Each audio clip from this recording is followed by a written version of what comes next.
Order. Please rise and join me in a pledge to our flag. I pledge allegiance to the flag of the United States of America and to the republic for which it stands, one nation, under God, indivisible, with liberty and justice for all.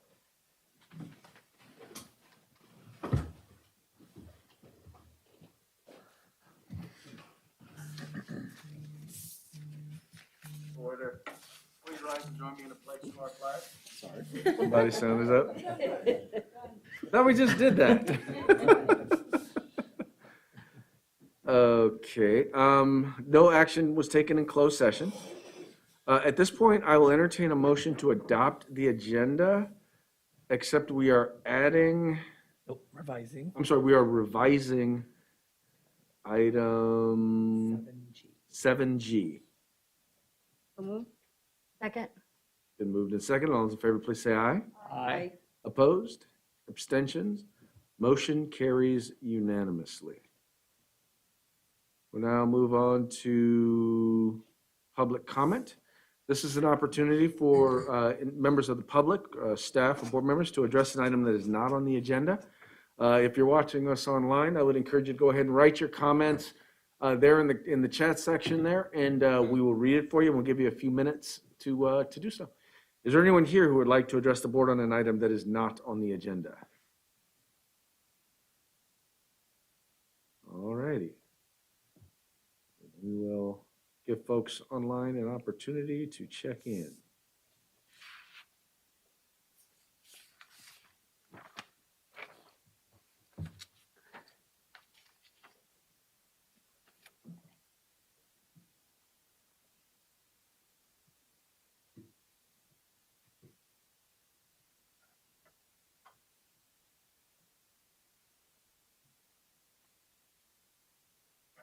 You know, I see these strings standing behind us, and I'm really looking forward to them displaying our students' art again. I miss that. We're getting closer. Yes, sir. All right.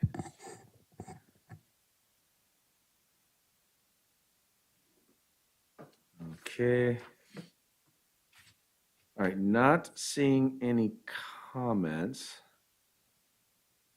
We will move on to the next item, but if you're there and you're still typing, if we come back across your comments, we will catch them in a little bit.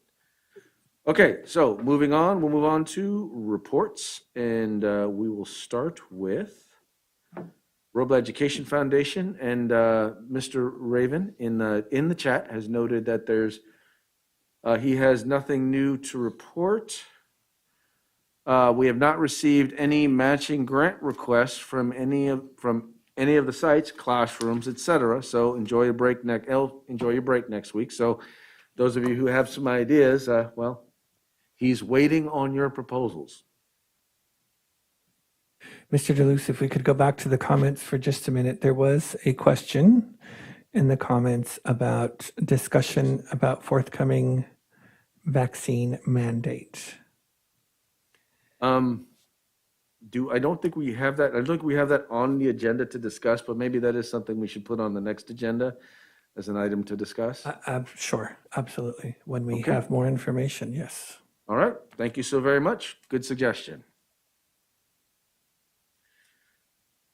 All right. Now we'll move on to continue on with reports, and we'll move on to the Robla Teachers Association, CSEA. Superintendent's report. Thank you very much. Good evening, everyone. I am pleased to report that we held our Latinx Heritage Parent Empowerment Dinner last night, right outside this building under a tent. It was a very warm and welcoming event. We had music, we had food, we had student art on display, and we had a wonderful guest speaker. I'd like to thank Mrs. Cardona and Mr. Boyd for representing the board last night. Our speaker was Dr. Viridiana Diaz, who was the vice president of California State University at Sacramento, who spoke in a very warm tone with our families and our staff about the importance of acknowledging your path and facing the challenges in life. And she talked a lot about her own experience as a young woman being raised, a young girl being raised by a single mom, and her path to becoming a vice president of a university. It was a very inspiring speech, and she had some really great information to share. This is one of 3 dinners that will take place this year. As is our tradition, we do hold a Black History Month Parent Empowerment Dinner in the month of February.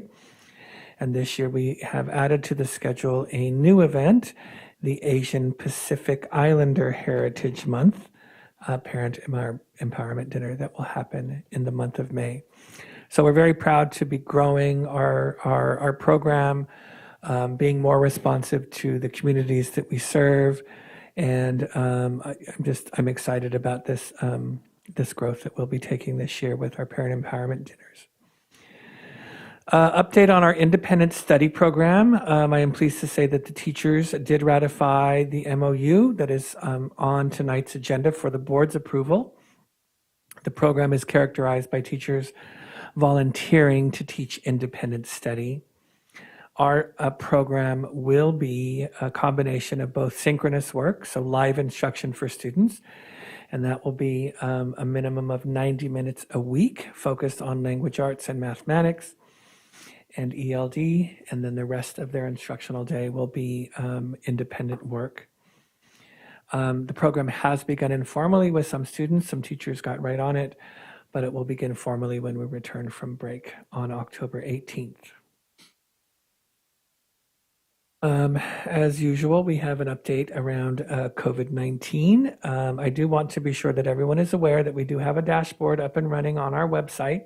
If you look at our COVID-19 resource page, that is updated twice a week and gives numbers of positive cases at each individual school site. I am pleased to say that generally cases are down and the need to quarantine are down. So that is, of course, great news.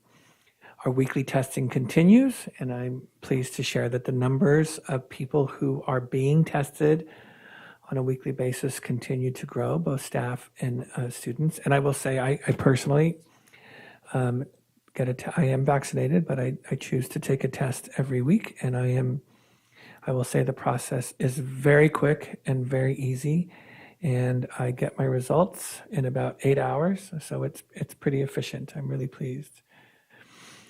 We also I was pleased a couple of weeks ago to announce to staff, because school employees are considered essential workers, and we do qualify for a Pfizer booster shot if we received the Pfizer vaccination and we're fully vaccinated were fully vaccinated at least 6 months ago. And I would like to acknowledge Natomas Unified School District, who has been great about sharing the wealth, and they put together their clinic that actually will take place tomorrow. And you do need to register, and we can get a booster shot tomorrow. Speaking of COVID, I think we're hearing a little bit about the supply chain issues that are happening, and we are experiencing in Robla in some ways. We have had some issues with certain food supplies for our nutrition program that has caused us to need to change our menus from time to time. I know we've had some issues acquiring masks. Our students seem to be going through them quite quickly, but I think we have solved that to the best of our ability. The board has approved electric buses, and you approved we did receive a great deal of money in grants, but we did have to do some matching funds, and that was all approved. Those electric buses have been delayed, and even though we were hoping to see them in the middle of the school year, it appears that we may not be seeing them until June of 2022. And I'm just keeping my fingers crossed that our furniture orders, which already take a really long time for our new buildings, will not be impacted by any supply chain issues. So we'll keep your fingers crossed for us on that. Hazel Health continues to be an important service that we provide for our families in Robo. That's our telemedicine program. I do want to share with the board, I have a little handout that I'll send down the line here. We were the subject of a study done by the Institute of Educational Sciences, funded by the U.S. Department of Education. about how Hazel Health is working in the Robo School District, and there's some great findings at a glance. I will just share a couple of highlights. 26% of our students use the program. 94% of the students who go to a Hazel visit actually go back to class immediately, which according to the study saved about 2,511 instructional hours for these students over 2 years. So that's very exciting, and it's exciting that we got this national attention on this study. Have we done any press or meaning like a press release or something or?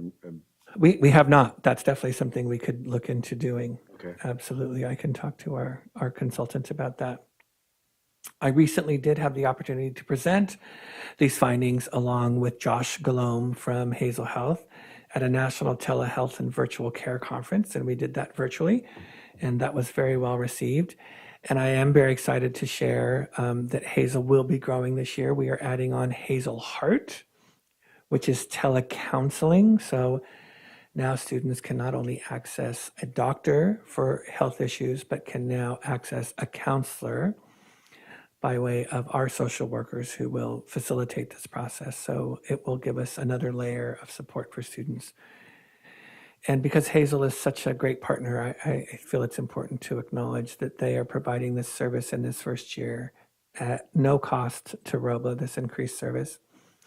And I also want to make it clear that we are not the guinea pigs. They're not giving this to us free because they're figuring it out. They have already piloted this program in other parts of the country, and it's an already established program, and they are providing the service in Robla at no additional cost for our contract. So that's a wonderful acknowledgement of the partnership that we have with them. Fall break happens in the Robo School District next week. Many of our employees get a week off, and we acknowledge that this is a great time to have some time off. It's been a stressful start of the year. And I guess I would just like to end my report by wishing everyone a great fall break, but also saying thank you to all of our employees, to our families, to the board for persevering. I think that is something that is so important that needs to be acknowledged in the Robo School District. This has been a very difficult start to the school year. The stress and anxiety for everyone is very high. Coming back to school after a year and a half has been difficult. And then the COVID concerns on top of that. And everyone is working so hard to really try to give our students some level of normalcy and make our families feel secure and safe. And I have to say, I feel like even though it's stressing everybody out a great deal, it is something that is going well. And when a problem comes up, we work together to solve it. So thank you to our employees at every level, from administrators to certificated staff, our teachers, to our classified staff. Of course, we couldn't do any of this without the support of the board, and to our community organizations. And just as a superintendent, I'm very grateful for the work that everybody's doing. And I hope that those people who get some time off next week really are able to relax. And that's my report. Okay, we will move on to board member reports. We'll start with Trustee Devine. Nothing to report. Trustee Cardona? I just would like to regenerate the thank you for the Latin Heritage dinner yesterday, and I appreciate everybody who put a lot of effort to make it happen.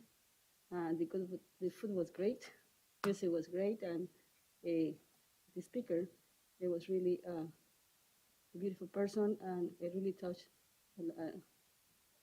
our heart. Thank you for everybody who put the effort. Trustee Barnes? Nothing to report. I just want to say thank you to Trustee Cardona and Trustee Boyd for representing the board. When we all wish we could attend these events, and it's not possible all the time. So thank you very much for that. Anytime. Could I just interject? We've had some issues in the past around the YouTube and people being able to hear us. So I'm just going to remind the board to speak into their microphones. And those of you who are going to speak to us tonight, if you'd make sure to speak into the microphone at the podium as well. Thank you. Thank you for that reminder. Yes. And thank you. It was my pleasure to represent the board last night. I think Ms. Cardona would probably say the same. It was I enjoyed the dinner. I enjoyed the food. It was great. But what I really liked the most about it was seeing 3 of my former reading partner little students out there and their family who really engaged. And one of them come up and he just so enthusiastic, telling me how much he has read already this year in class, wanting to know if we were having reading partners, and I had to tell him, unfortunately, not right now. Maybe we can get something later. But it was good to see them. It was good to see them and their parents involved, and I do appreciate that. And Mr. Roberts, I want to give you an extra thanks, too, for the way that you deal with those youngsters that come by and take them back. I did go back afterwards and visit them, and they were all having a great time back there. I got a question on the Hazel Health on the heart. Will the same parent buy-in apply to the counseling as it does to the medical, or we're going to have to have a separate buy-in? No, the parents were notified that it's part of the program now. They can, of course, opt out, but we were just notified. If you've already signed up for Hazel, this is a new service, and you do not have to sign up again. Okay, good. Yeah, that's very encouraging to hear, real encouraging. And I want to thank you, Superintendent Reyes, for addressing that motorhome homeless issue over across from Robla. I had seen a lot of feed, a lot of back and forth through next door on that. It was a real concern to that neighborhood, and what you did, and our council person too. I want to thank them for getting that, because nobody's more compassionate to the issues of the homeless than I am, but there's certain places that we really have to take safety into being, and that's definitely one of them. And finally, I received my booster yesterday, so I had a Kaiser appointment. I didn't need the. I'm definitely old enough to go ahead and qualify for it, so I went ahead and got mine. Felt no ill effects, and it'll be nice when we take the mask off. That's all I got. Okay, well, I have a couple of things to report. Actually, one of the things was actually just prior to the last board meeting.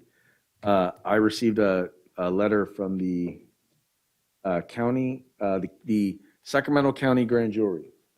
I received it, and it basically was reporting that they were going to be releasing a report recommending that that staff and that local school districts, all Sacramento County school districts, require or mandate that both eligible staff and students receive the COVID-19 vaccine or not be allowed to come to school.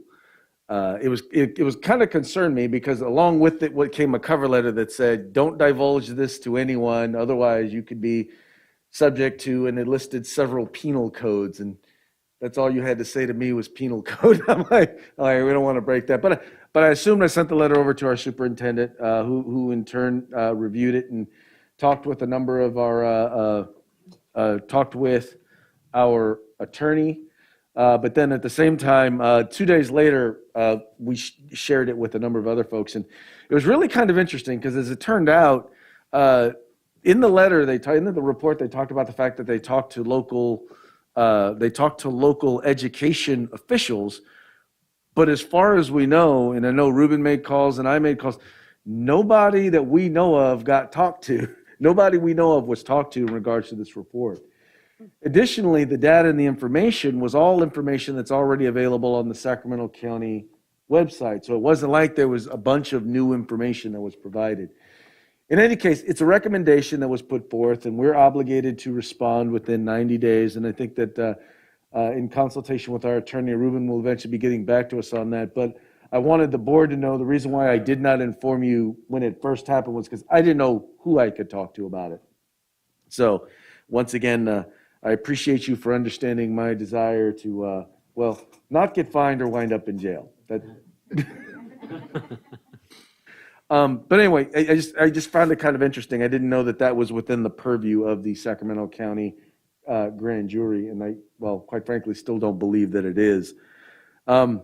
So there was that. And the other thing was, so this over this past weekend, the Region 6 for the California School Boards Association delegates had a virtual meeting, and we had a presentation that was done that was done for us is you might have recognized or seen in the news lately that there's a lot of news about raucous school board meetings.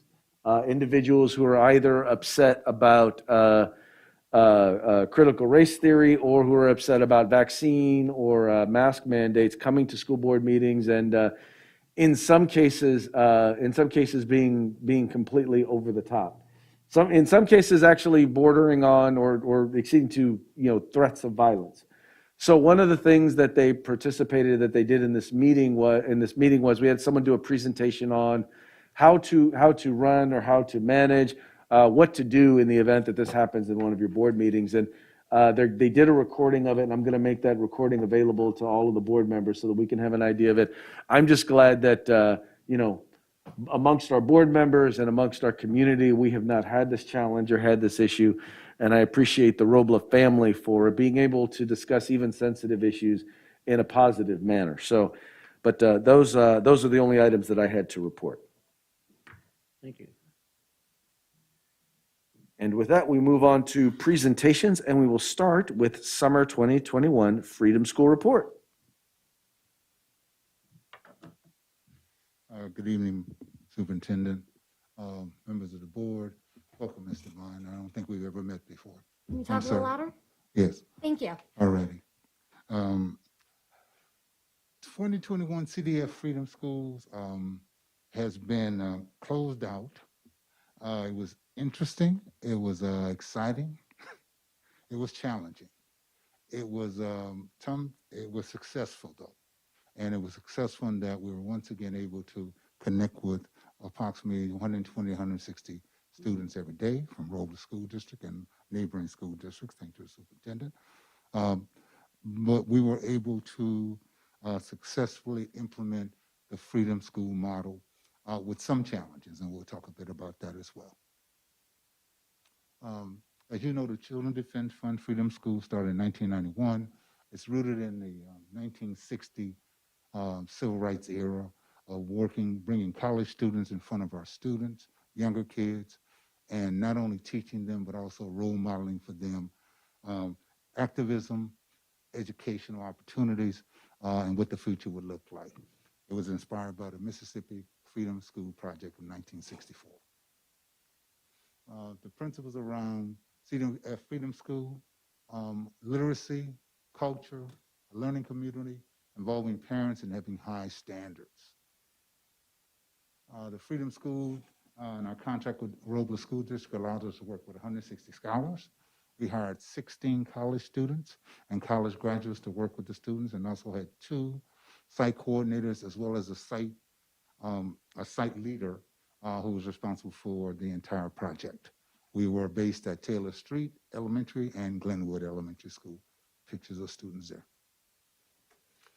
Freedom School hosted students at Glenwood Elementary School, Taylor Elementary School, and 40 level 1s, 30 level 2s, 13 level 3s, 50 level 1s, 39 level 2s, 27 level 3s, split between Glenwood and Taylor Street Elementary School. The students that we put in front of what we call servant leader interns. The servant leader interns were trained virtually this year for the first time ever. Normally we send them to Tennessee for training. This year we did virtual training that was held, of course, in Sacramento. We brought speakers from around the country to work with them, to talk about curriculum development, afternoon activities, social action projects, the impact of policies on those we serve, as well as the historical roots of Freedom School, team building. A total of 80 hours of training before Freedom School started, prepared them for their work in front of 160 students in Robla.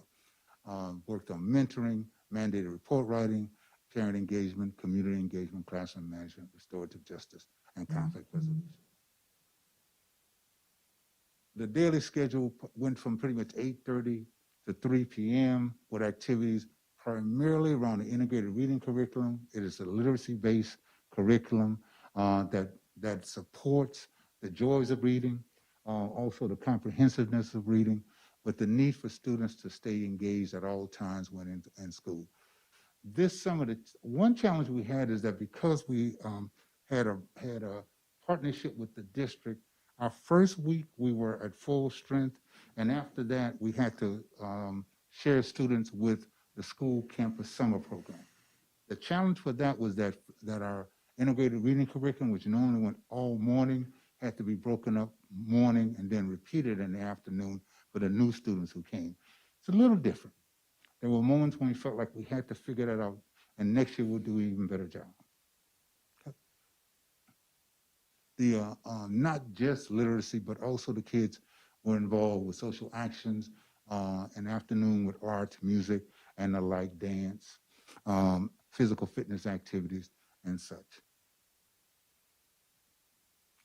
Freedom School daily activities open up with Harambe. And Harambe is a Swahili term, let's pull together.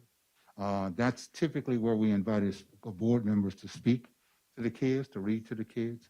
And from that, they went into their integrated reading activities. Something Inside So Strong was the theme song for our program. It has been the theme song for Freedom School throughout the years. And Something Inside So Strong was really what we had to remind ourselves for our kids, that something inside so strong that you have will get you through the day, get you through the moment, through the tough times as well. Our read aloud guests included Superintendent Reyes, Board Member Boyd, and other board members who participated throughout the summer. And one thing you got to remember, I normally, for those of you who know this, I don't normally do this presentation by myself. So tonight you have me, because it's a short presentation, so there's going to be some things I'm going to make a mistake on. And I want to show you, didn't do it on purpose, but it happens. That was that mistake. Kind of you to point it out, Mr. Robo. Right? Okay, cool. The integrated reading curriculum included stories by authors who look and had the language of the kids of Robla. The central theme, I can make a difference in myself, my family, my community, my country, the world, with hope, education, and action. The 6-week program focused on those 6 themes and explored issues related to self-esteem and self-respect. It offers ideas and encouragement to involve scholars in service, to make connections that reading and writing are cohesive. Freedom School afternoon activities, in addition to the integrated reading activity, focus on STEM, arts, sports, health, wellness, social emotional learning, character development, character building, history, culture, and more. The health and wellness activities were popular with the kids, as well as the creative arts programs, as you can see by pictures. The youth justice work of Freedom School really has its roots based in the original purpose behind Freedom School. Our National Day of Social Action allowed our kids to focus on youth justice, allow the Youth Justice Art Gallery, as well as the summer youth-led rally. This year was held at Martin Luther King Junior High School. Our Freedom School program for Robert Fan Development Center has 2 other partners, 120 kids who work with at Sac City and 240 kids who work with at Twin Rivers. And at the end of the summer, we brought all of our kids together, COVID safe-wise, at an end of summer rally at Martin Luther King Junior High School. We also had field trips. They were virtual. And our kids took in the Jurassic World, virtual reality, did a Causeway Classic tour of both UC Davis as well as Sac State, Stingers Up, Deep Sea Virtual Reality, Crocker Art Museum, as well as American River College. So talk to you about challenges. And I want to at least make sure that we recognize that some of our challenges had to do with the fact that this is our first time we overlap with summer program for Robla. So if we're going to do that during this coming, we're going to work on a better way to recruit kids first and probably just start some things a little early in terms of organizing. I think the funding that came in for the summer program for the district came at a time with, well, opportunity. It was just a challenge for us to try to make that work. Scholars were not able to partake in a complete RRC lesson due to lunchtime arrivals. Probably about 1/3 to half of our kids came after lunch because they were in the earlier program that the school itself had. And it was a literacy-based program. So they complement each other, but they were in different settings. Data was difficult to gather. And for us, the BRI and the writing assessment that we do really gives you a true sense of how it is done. And if you remember, the BRI and the writing assessment we've done was kind of the thing we bragged about.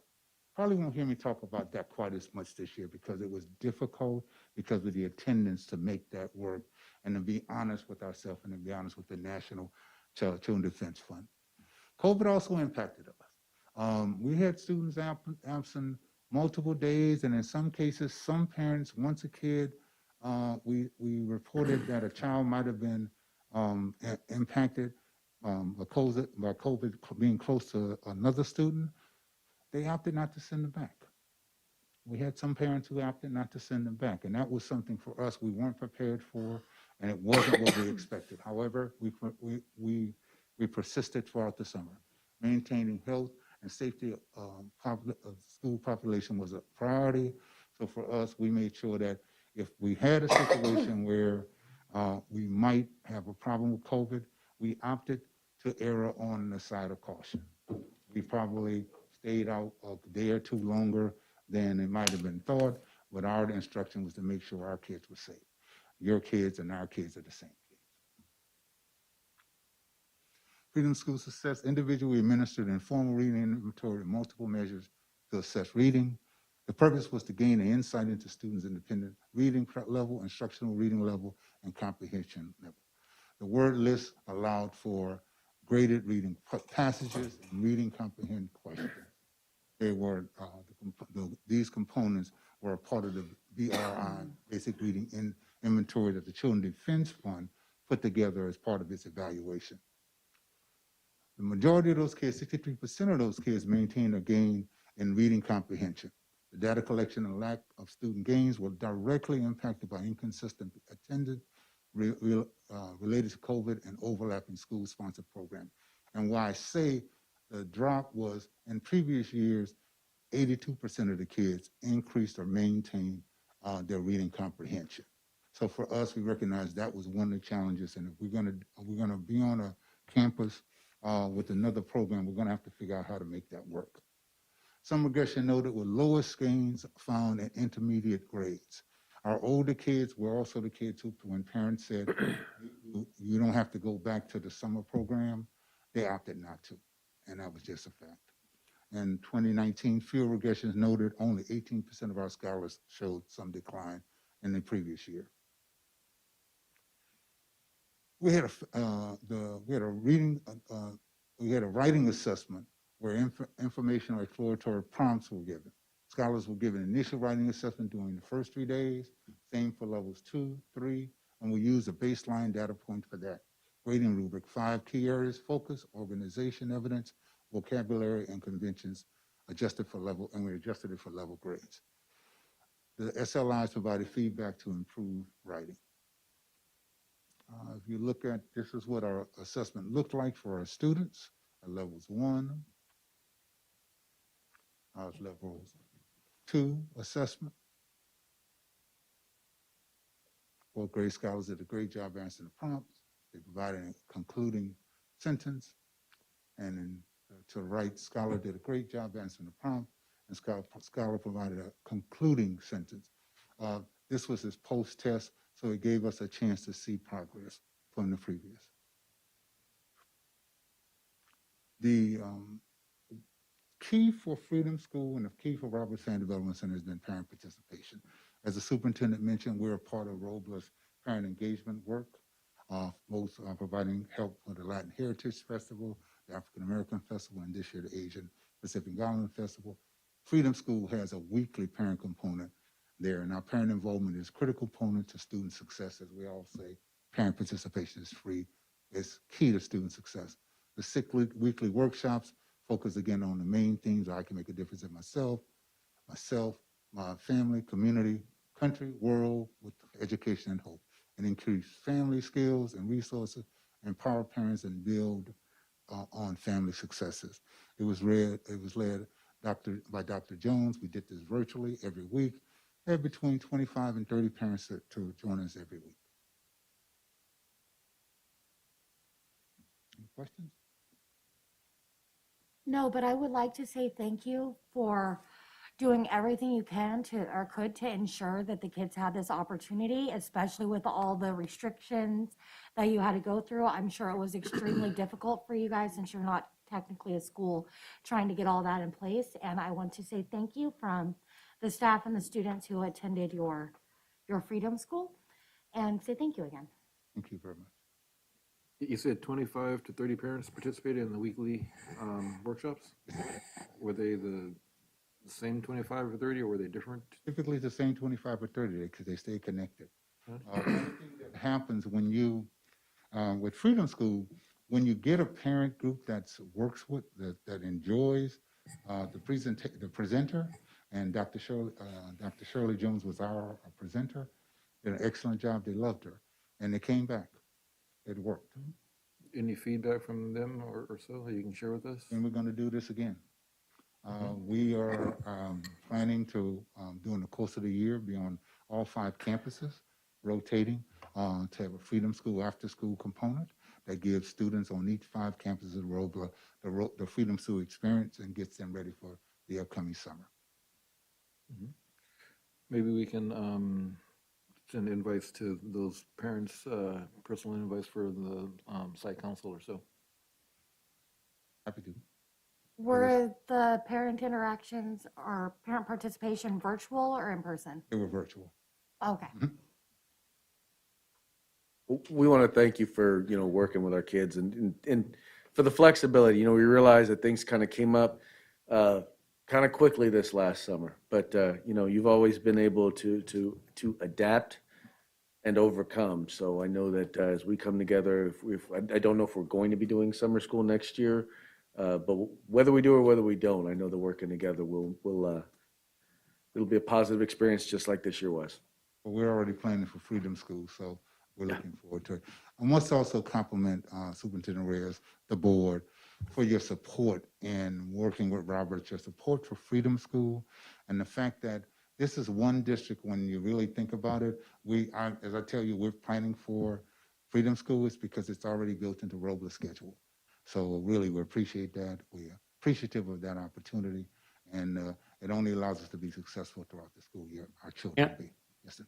I'd just like to say, I'm sitting here compiling a list. What I think, what strikes me the most up there is these young men and women that you have working. And what I've said here, the example they show in leadership, they're amiable, they're affectionate, they're responsive, but mostly their self-confidence that they demonstrate. And that's what we want our scholars to see. They set a really good example, and I do appreciate it. And I appreciate the writing skills. Writing, I think, is so important. I know you've always focused on that, but I think one of the biggest things is the example that these young people are setting forth to them. I do appreciate that. Having a conversation with Superintendent Reyes a couple of days ago and said, got to figure out a way to keep more of the servant leader interns who are going on into education to keep them here at Robla. So we're going to make a specific effort this summer to connect with a partner with Robla to make that happen. Great. Thank you so very much. Thank you. Much. Thank you. Excellent presentation. You did a great job, Mr. Roberts. I just want you to know that. Okay, we'll move on to enrollment update. I asked Mr. Castillo if he would put together an update for the board just about where we are with enrollment. This is something that our Adam used to do for us. So I did ask Gerardo to pull some data together. I know the board is always very interested to see what trends look like over time. So thank you. And I didn't give much notice. I should acknowledge that. But he did a great job, as you will see. So Mr. Castillo. Good evening, President De Luz, Superintendent Reyes, and board members. Today, we will provide a summary of our enrollment report. We will review our current year. We will compare this year versus last school year. We will review some trends as a total, and also kindergarten as, and of course, an opportunity for questions and answers. Some good news about enrollment is that it's really good news that as we start our first day of school, we have increased our enrollments from 1887 to 1935 to 1938. So we have increased enrollment. If you dig deeper into our enrollment, you will see that we have increased in every grade level. So overall, except for one grade. So that's our enrollment. That's the good news. We were really afraid at the beginning. How will we study? We started right how we finished, but we got better as the year has been coming along. So if we compare this school year versus last year, we had 2 years in a row that we are below 2,000 students. So we have a decrease in enrollment as a total of 17 students. Again, if you deep into the analysis, grade by grade level, really our challenge is kindergartner, because if you go from 2021 to first grader, they pretty much all move to the second grade, but our lowest enrollment is kindergartner. So this shows, if you look at the data more, that we are retaining our students. They are in our system. Yes, we are having some challenges in getting new kindergartner students, and that moves along the school year that affects our declining enrollment. So now it's like trends from 2014, 15 to today. Again, we had 2 years they are below 2,000, and we always compare how we do this current year to the previous year, because we get funded based on the grade or the two for our ADA. We had two years, 2019-20 and 16-17, who increased, or than that we had decreased. I want to point out right now that we are getting funded in this year, 19-20, even though we are because of COVID-19. So this is our funded year. So our ADA does not get affected for this year, but of course it will in the future if we continue to decrease. So we have 1 more year to improve our enrollment. So this data is exactly the same, just another visual one. We have, you see a decline in enrollment that has happened except for those 2 years, 16, 17, and 19, 20, but we have been in declining. So same, just a visual or from the numbers. Now let's look at kindergarten. This is key. This is how, again, every year, let's say 15, 16, we have less kindergarteners than the year before. Even this year, when we have increased as a total, we have 1 less kindergartner. So this count is as all this data is as October count. The CVS is our official numbers that are in the CD. So this is what we are presenting. Again, this is the kindergarten, same data, yes, on the graph for visual. We are declining a little bit every year. So that is our enrollment report, and we are available to answer any questions. Mm-hmm. Any questions? I know we had discussed looking into maybe getting somebody to help us get the name of Robla out into the community. Have we done that yet? Yeah, we do have our marketing consultant, Ms. McGowan, who is working with us this year, and that's one of the projects that we're talking about. So I hope that one of the things you have noticed, well, first of all, I hope you are following Robla on social media, and I do hope that you're seeing that we've really pushed hard, thanks to her, to be sure that we're getting a lot of really good positive information out there. We're doing a better job of getting press releases out. We're not getting a lot of response to them yet, but it's a good thing that we're working on that. And then we are talking about strategies just for recruitment. We've been looking at preschool. Miss Earhart has been working on that actually for over a year now. And so we are continuing those efforts. Absolutely. Thank you. Yeah, I realize we've been working real hard trying to address that issue, especially through the preschool. I'm just wondering, I've seen the last couple of years, there seems to be some more building around the area. Hopefully that's going to help us with our enrollment as it starts to fill in too. There's a lot over there by Arden Fair, but that's unfortunately Twin Rivers. I hope they're going to be prepared for it, because that's going to bring a bunch of. I did not put this in the graph too, but I want to point it out that this declining enrollment is an issue in the state of California. It's an issue that a lot of a lot of districts are facing. So this is not a unique issue we ask. Hopefully with the new facilities and all the programs that we're doing, but it's not so compared to, as a percentage, compared to other districts even around the region, we are not doing as bad, but it is an issue, of course, because our kids, when we have less kids, just from many different angles affect us, from our funding to that. Thank you. Thank you, sir. Thank you. All right, move on to New Hope Charter School update.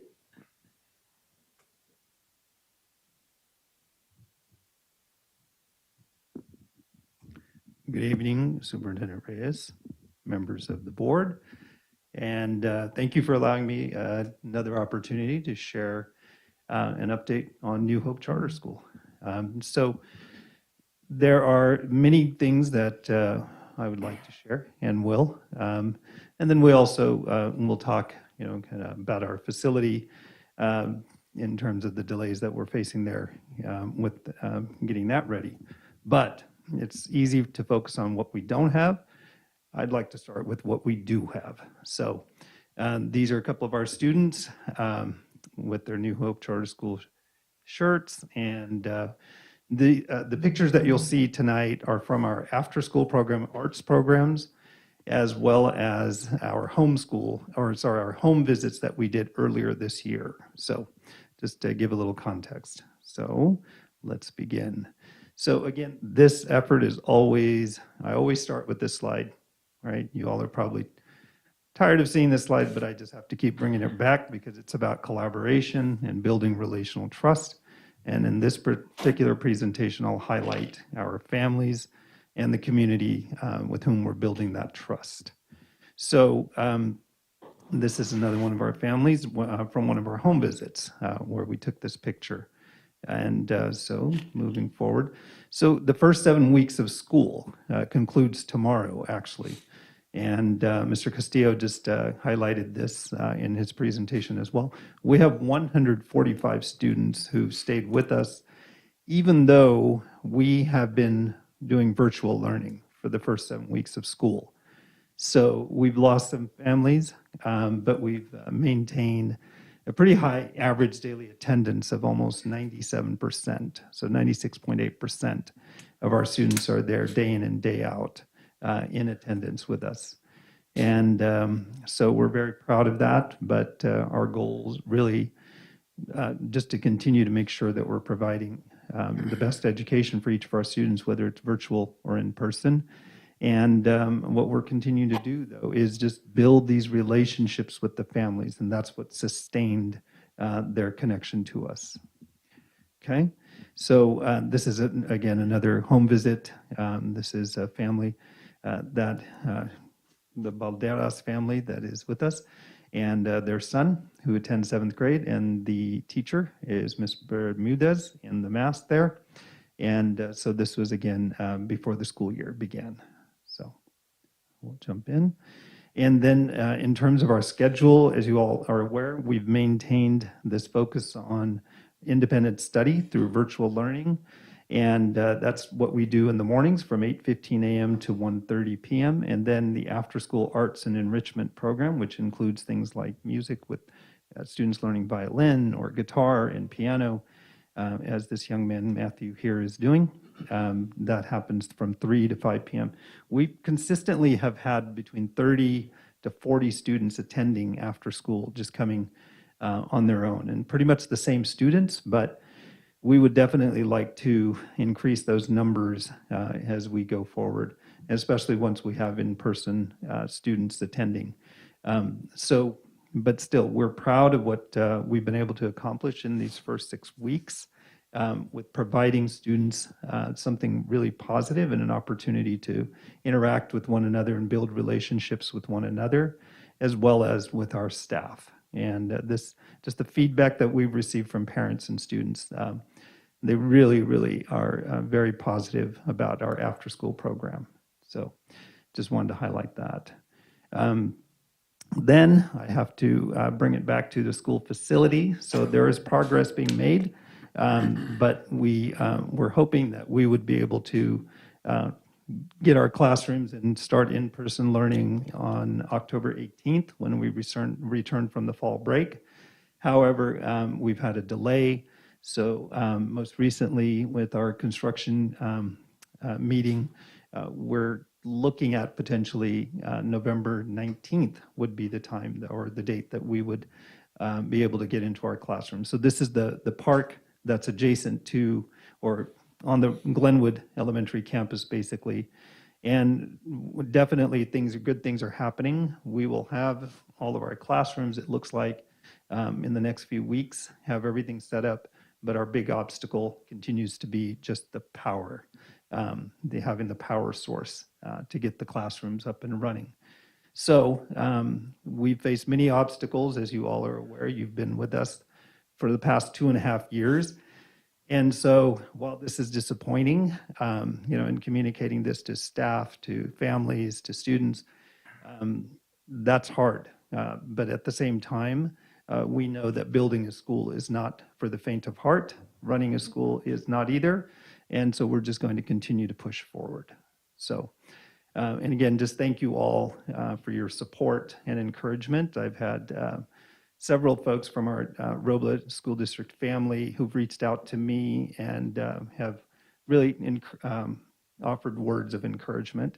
And again, this is disappointing, but at the same time, it's not going to defeat us. We're going to press on and do everything we can to continue to provide our students with a great learning experience with whatever platform and whatever parameters we have at the time being. So I will move forward to questions and discussion. So the hang up with the power is the result of the provider and not the district or you, right? Is that That's correct? Yeah, So- and our project manager, Mr. Flores, will be able to perhaps elaborate more on that. But that's where we're at, is we've been working with SMUD and just trying to get that process, continue to keep that process moving, and that takes time. So again, best case scenario is around Thanksgiving time. It could be pushed out further into December. And so we're just, hoping and continuing to work hard, get everything else done on that facility. So, yeah, please. You're much taller than I am. As regards to power, we've looked at a number of options, and the issue we've always had at Glenwood is that the existing power supply at Glenwood was built for the facilities that were in place. So even when we are adding the kindergarten classrooms to the site, we actually had to increase the power service to the site. So that was one of the big challenges we had just for the kindergarten. Now, what's happening on the New Hope side of things is we're now adding additional capacity for electricity. And so we've pretty much maxed out what we have on the Glenwood site currently. And one of the big issues we have right now is that when you do a electrical service, what happens is you take your design, you calculate out all of the amperage that you would need in order to get to the site, you submit that to SMUD. Now, depending on how efficient SMUD is, they go back, they review the design, and they say, okay, based on your power needs, this is all the equipment we're going to require you to put into the ground from the street into your site. And they've been responsive. We got those plans back. The snag is that we're waiting for the actual components to build the service. So just like everything else in COVID, we were experiencing long lead times in manufacturing. So these aren't electrical components that we can go to Home Depot or Lowe's or a local provider and grab off the shelf. These are things that are being built with a number of different components. Some of them have processors, some of them don't. Some have large amounts of metal that have to be serviced in there. So we're trying to bring all these pieces together. And the problem we ran into is that the supply chain just isn't able to provide it in a timely basis. So even though we got the design back from SMUD, say back in June or July, the long lead times for these particular components has been the challenge all the way. And that has also, just as a note to the other Robla projects, because this is something the board had brought up early in the pandemic, is how are we going to be affected in terms of supply chain? We face similar issues. So as you may recall, as we were finishing up the Robla elementary 2-story classroom building, we were waiting on windows. And we actually had to send a guy to Arizona in a truck to pick up windows and bring them over here to short circuit that supply chain. So we're doing everything we can to provide power to the New Hope Charter. One of the options we had was temporarily providing the additional service that we were going to provide to the kindergarten classroom in order to power the charter school. Unfortunately, because of delays in the project at New Hope and the ability of the contractor on Glenwood, the window of time that we would be able to lend power to New Hope is now too close and almost overlaps with what the power needs would be needed for us to complete the project at Glenwood. So we've looked at generators. That presents issues with CEQA, as well as obviously noise, because it's a school site, you have to provide constant power for security and for data systems and so forth. So it's not one of those things where you run a generator for 8 hours in the day and shut it off. It's something that'd be running all night. So we've looked at a number of solutions, continue to look at them, but getting those components in is at this point our largest challenge. Good elaboration, Mr. Flores. Thank you. Any other thoughts or questions? Yeah, I'd just like to say, I think it was last week, maybe 2 weeks ago, I started, turned down Jesse towards Glenwood, and I saw this huge crane down there, and I thought, wow, what kind of facility are we putting up there? And I see they're putting some tilt-ups back at the end of the street there, so. Right. But they were high enough, I'm wondering if I might provide a little shade in the summertime for us over there, too. Might cut that cost down a little bit. Any other questions or comments? Thank you so very much for your presentation. Thank you. Okay, now we're going to move on to Robla Resilience Project discussion. So I can start this item, Mr. DeLuce, and then you can join me in terms of this conversation with the board. I guess I'll just remind everyone where we are with the Robla Resilience Project. At a recent meeting, we did have our evaluators present some data. And then following up that meeting, we did bring to the board contracts for this year's project and developed our schedule for moving forward. Recently, we were scheduled to begin our first training, and I shared information from the contents of the training with the board. And the sharing of that information prompted some discussions between President DeLuce and I that we felt were worthy of sharing with the rest of the board. And we think we have, kind of thoughts around how to move forward regarding this work, and we wanted to engage with the rest of the board around that. So, Mr. DeLuce, I'll let you kind of take it from there, and we can then, get thoughts from the rest of the board. Right. So, as you know, a lot of my concern, had to do with how some of the material was presented and the opportunities, or rather the lack thereof, really for dialogue on some of the more controversial aspects of of the information that was being presented. I mean, we were presenting a lot of information in a relatively short period of time, and there were some things that I had major concerns about. It was the reason why in the beginning, when we were reviewing the contract, I really wanted to see everything that they were going. I wanted to see the entire curriculum that was going to be presented before we in fact approved it, because I wanted to have an idea of exactly what was going to be going forward. And as a result, they committed to providing the information prior to each session. And I reached out to Superintendent Reyes prior to this first session, and got a copy of the material. And I have to say, there was a lot that was in there that I was highly concerned about. It was information, it was perspectives, and there were things that were highly questionable, things that I was, in fact, was concerned that were going to be a part of the presentation. And what I didn't want to have happen was a kind of a replay of some of the last trainings from last year, where something controversial is brought up. Someone, and most of the time it was me, raised a question about it. And the challenge was that the discussion and whether you want to call it discussion, debate, or whatever it is, over that particular item, it either dominated the conversation or really got us off track with being able to provide the full information and the full training.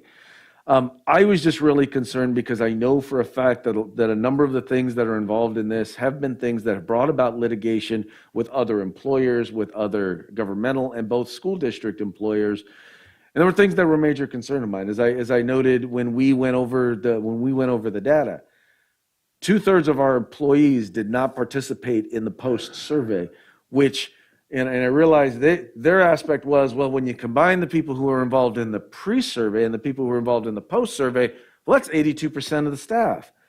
But when over 2/3 don't participate in the post-survey, the question that raises is why? Now, you can't assume that it was because they had an issue with the material, but you also at the same time can't assume that they did not have, or that there weren't some of them that had issues with the material. So that was the concern that I brought up with Superintendent Reyes, because like I said, what I didn't want to have happen was I'm going to be questioning, or because I can't help myself when I see something that's incorrect. When I see something that I have a question about or that I'm concerned about, I'm going to raise that question, especially in an environment where I'm told that this is supposed to be an open dialogue. But at the same time, I didn't want to have a situation where I could have seen where in this first training there was going to be a lot of I don't want to say off track discussion, but there's going to be a lot of discussion that was going to get us off track. And so I met with Superintendent Reyes, and I think he came up with a suggestion. And trust me, we thought long and hard about how to kind of address this. And he came up with a suggestion that I think kind of solves our problem. Yes. So, well, I hope so. So, and I guess I just want to add a little bit of detail to how this process works. So the presenters, we have an overall view of the topics that we'll be discussing this year during the sessions. The presenters then give us the details of that information, and then myself and a few other members of the Robo staff review this information with them and give them feedback. And this is a new part of the process this year, so they're required about 3 weeks ahead of every training to provide us with the contents of the training, so that we can provide them with some feedback. So by the time the board received the contents, it had already been vetted by myself and other people. So I want to just assure the board that I am indeed overseeing this work, as well as other staff members. But clearly, Mr. DeLuce had a different point of view in terms of how this work would play out when we presented it to employees. So, and Mr. DeLuce, I think, covered all of the other details very well. So in moving forward, one of the idea that I presented to him was the idea that if this is work really about honoring different perspectives, one strategy for doing that might be to go ahead and move forward, continue to share the information with the board as the sessions happen, allow those sessions to be vetted again by myself and other staff members, and then to move that forward and train staff members. But following that, and Mr. DeLuce is committed to participating in this training, so he is gathering, exactly what's happening. But we would provide him then with an opportunity to share his alternative perspective to what's being discussed there. Now, I think it's important, I don't know that we talked about this detail, Mr. DeLuce, but I know we've talked about this in the past, right? Mm-hmm. That we will make it very clear that this is his perspective, and that this is not necessarily a perspective of the entire Robo School Board. And, we'll kind of attach those disclaimers to it if that's agreeable. And then Mr. DeLuce gets to present these other ways of thinking about this work, and he would create this video himself, and that video then would be made available to people who were participating in Resilience this year. Resilience, I'll remind everyone, was mandatory training last year. This year there is an opt-out option. So for those who are choosing to participate, we would offer them then the opportunity to view this piece that Mr. DeLuce were to create in response to the session. So because we had kind of come up with this idea and felt like it might be a way to approach this particular, I don't remember what word we landed on, Mr. DeLuce, challenge or challenge,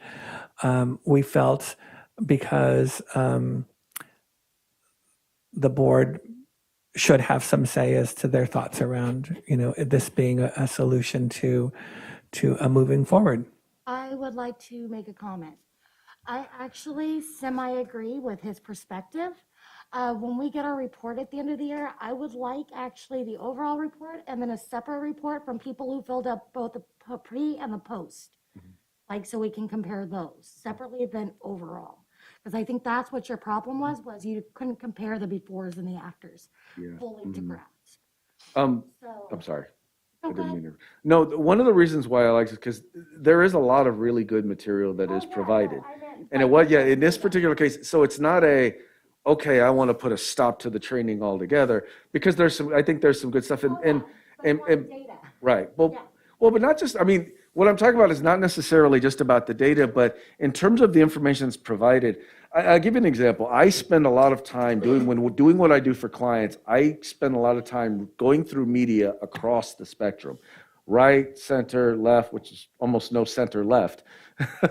But what I have found is that usually what I can glean from both sides in terms of information is something that I find to be solid and something I can find to be very, very useful and to utilize.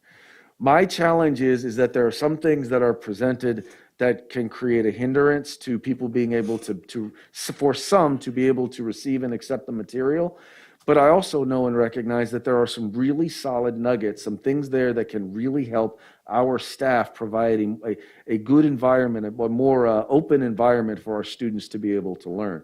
And I want to make sure that, in particular, those who either decide not to participate or who participate but get caught up on this or on that, don't miss the opportunity to get those nuggets.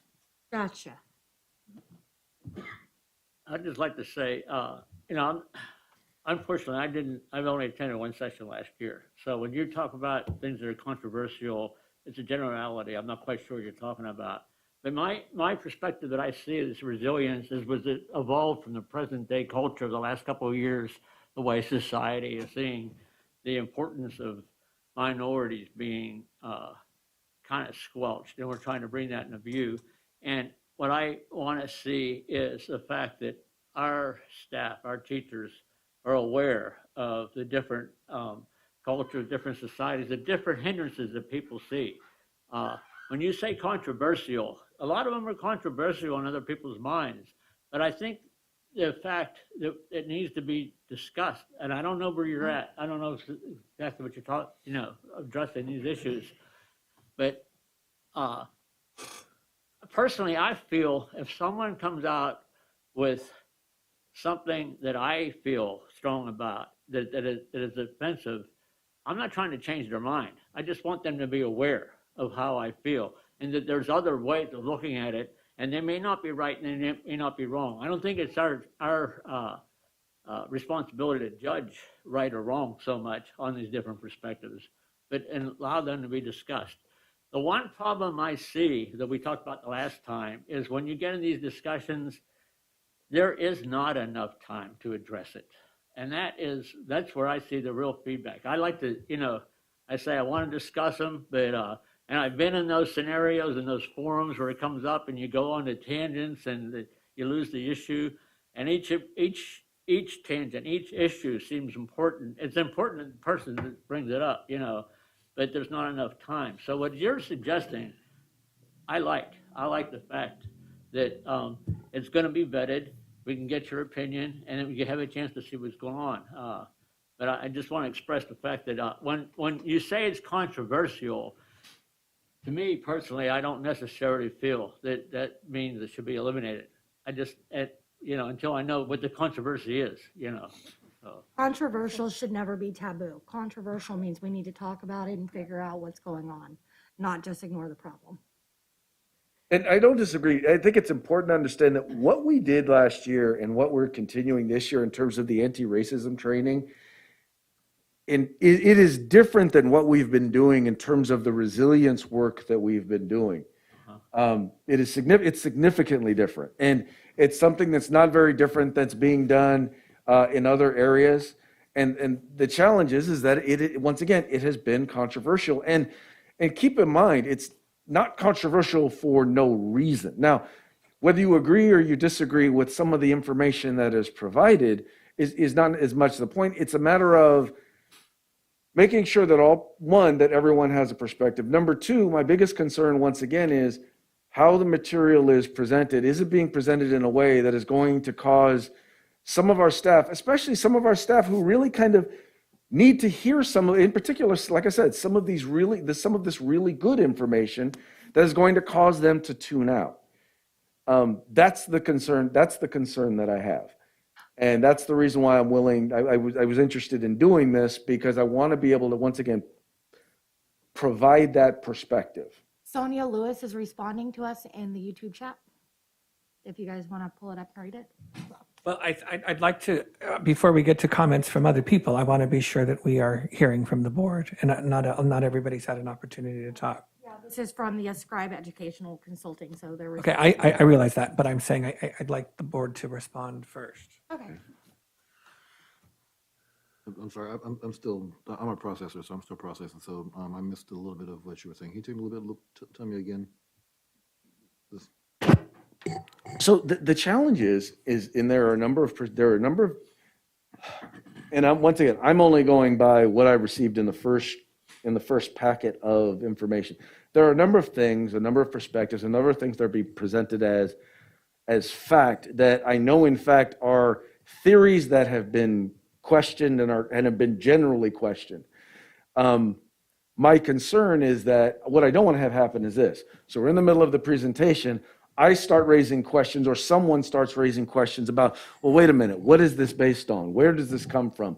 What's the foundation? What is behind this, or what is this? Well, what about this? And next thing you know, instead of actually going through the material, we're having a back and forth, and we never actually get a chance to actually go through the material. What I want is an opportunity to be able to present a different perspective. And once again, I will just tell you that ever since we first started discussing this, and no, actually way before we even started discussing this, I've spent a significant amount of time both talking with other educators, reading books regarding critical race theory, regarding ethnic studies, regarding critical theory, which is where critical race theory comes from. As well as working to try and understand some of the fundamental principles and where some of the stuff comes from and what it's founded and based on. And I have some major concerns with some of it.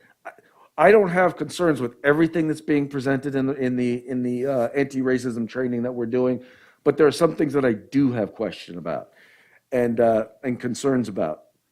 And I wanted to be able to at least either address those or present some of the really good material in a way that is where that is not included, so that it's not a barrier to people to being able to receive the information that's being provided. Okay. Okay.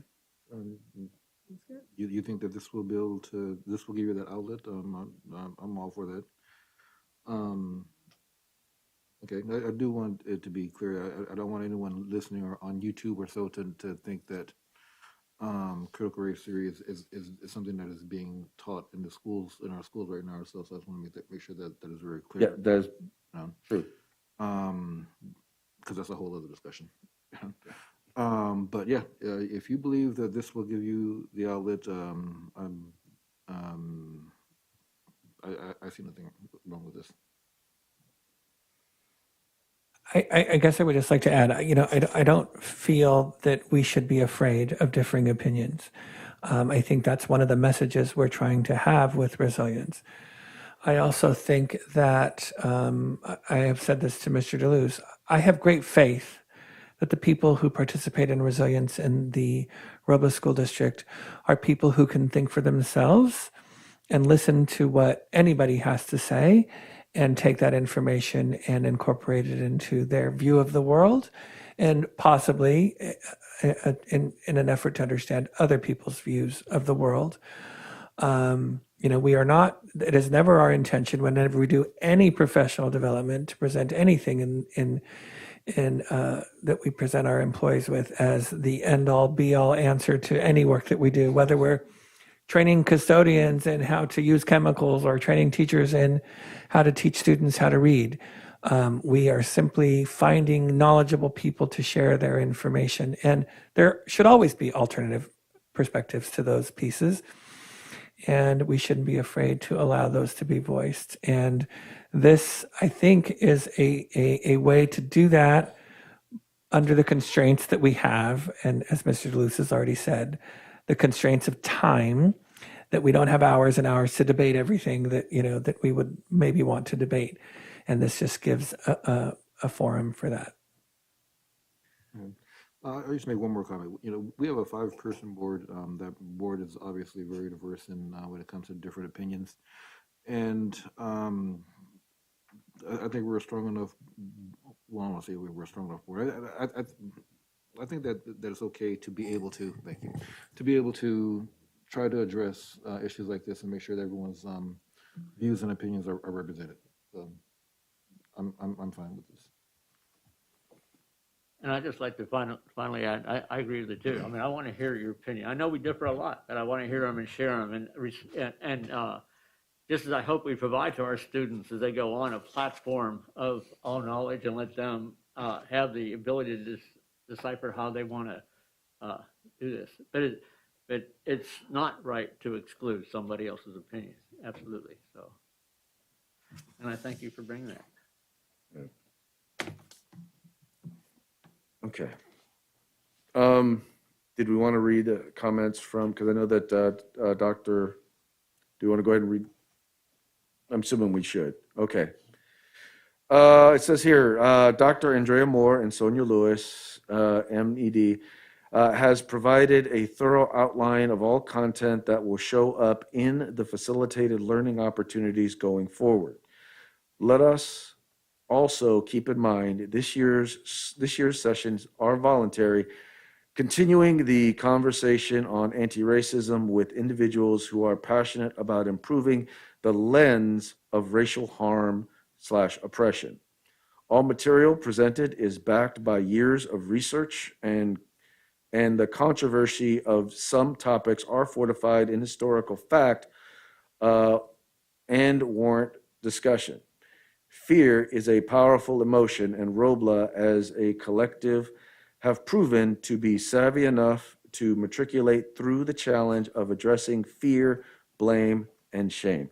And I very much thank you for those comments. And I would tend to agree with you that I think we are strong enough to matriculate through it. And I think, once again, this is an opportunity to, once again, be able to have and vet that conversation in a way that doesn't derail what it is, the material. It doesn't put off track the material that they're going to be presenting. And there's some of the stuff that's in there that, yeah, I'm probably going to question, and they're going to disagree with me, and we're going to disagree back and forth. But I don't know about anybody else. I thrive off of disagreement because that's how I learn, at least for me. A lot of people get frustrated with me because I do like to debate. But through debate, I learn because I get a perspective that I didn't know and I didn't have before. Someone that's coming to me and discussing with me from a different perspective. Debate does not have to be a negative thing. Disagreement does not have to be a negative thing. The most important thing I think we want to get out of all of this is understanding. We want to understand where one another are coming from, and we want to understand where our students are coming from, where their families are coming from.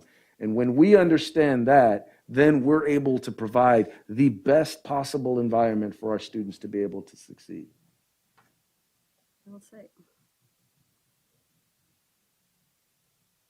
Thank you. Thank you. All right. So with that, we will move right along. Switching gears here. All right, now we're going to move on to facilities update.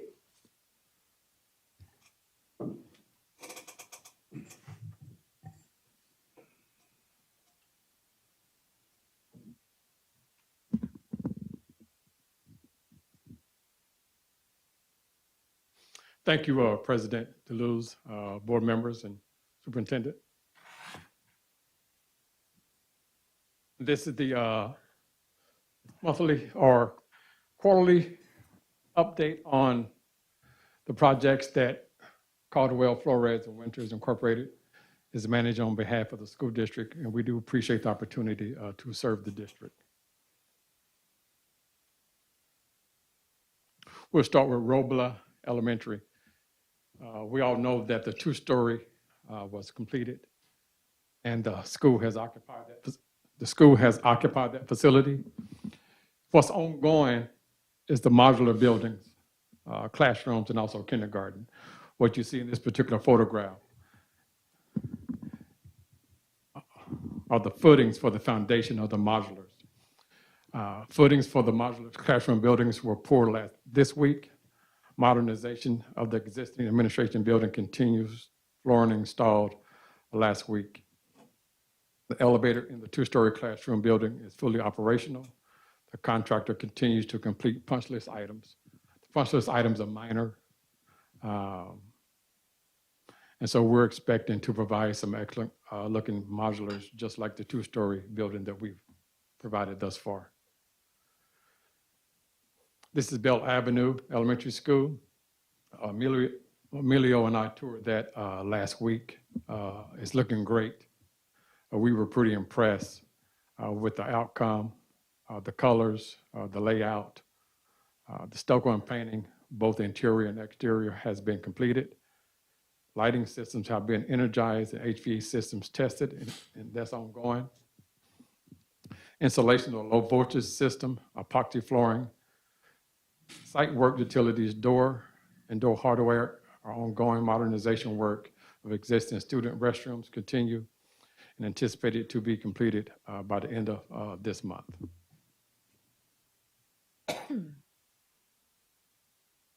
This is Glenwood. This is part of the New Hope presentation.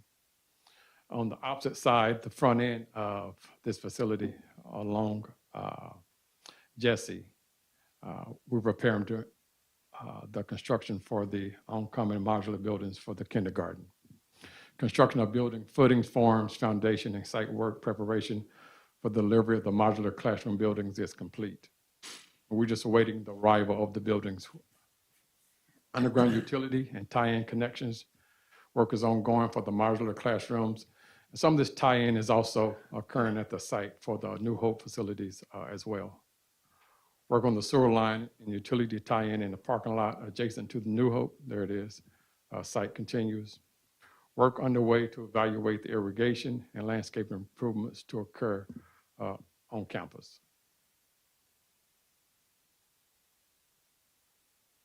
Here's the look ahead for Robla. Foundation-related site work will continue in October, with classrooms expected to be delivered and installed on campus in early November. The new modular classrooms scheduled to be housed by students first of the year when the district returns from the winter break.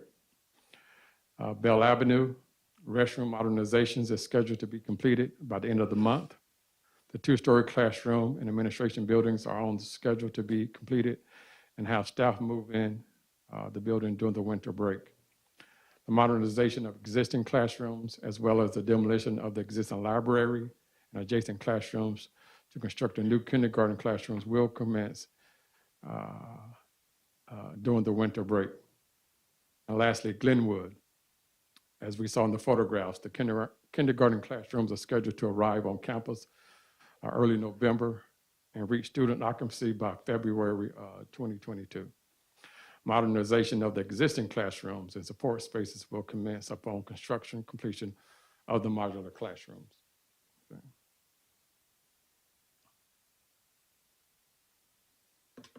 Now I'm available to answer any questions you may have on that update. Are we gonna have to update the power grid for Robla?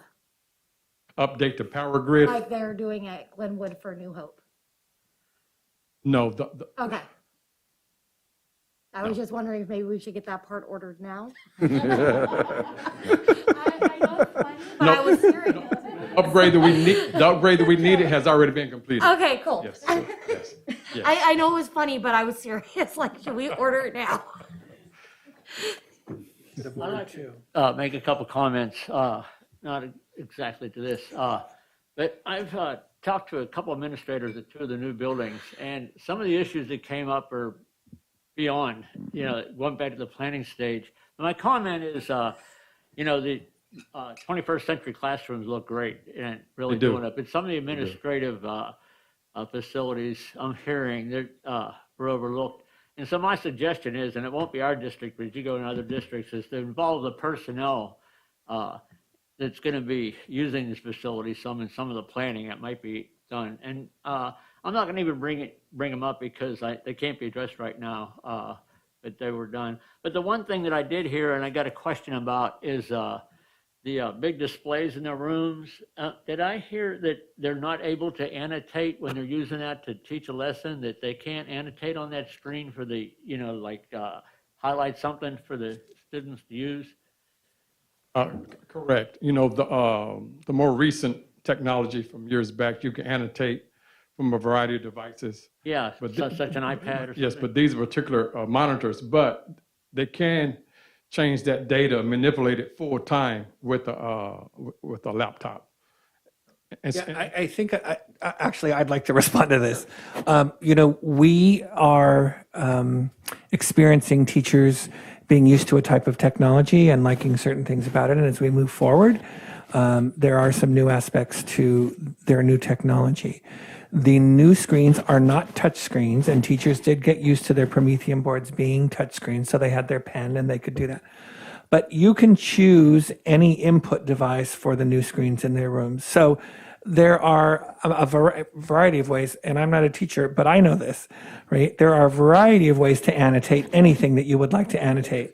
You can do it on your you could do it on the document camera, and students can walk right up to the document and use a highlighter and do it that way.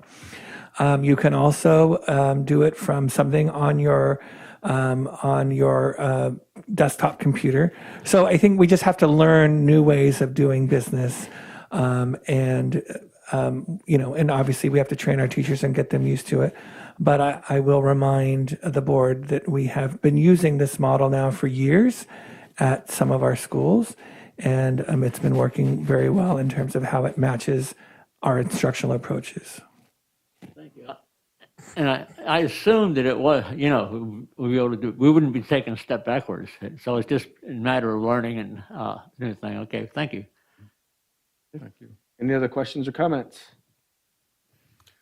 Thank you so very much. Thank you.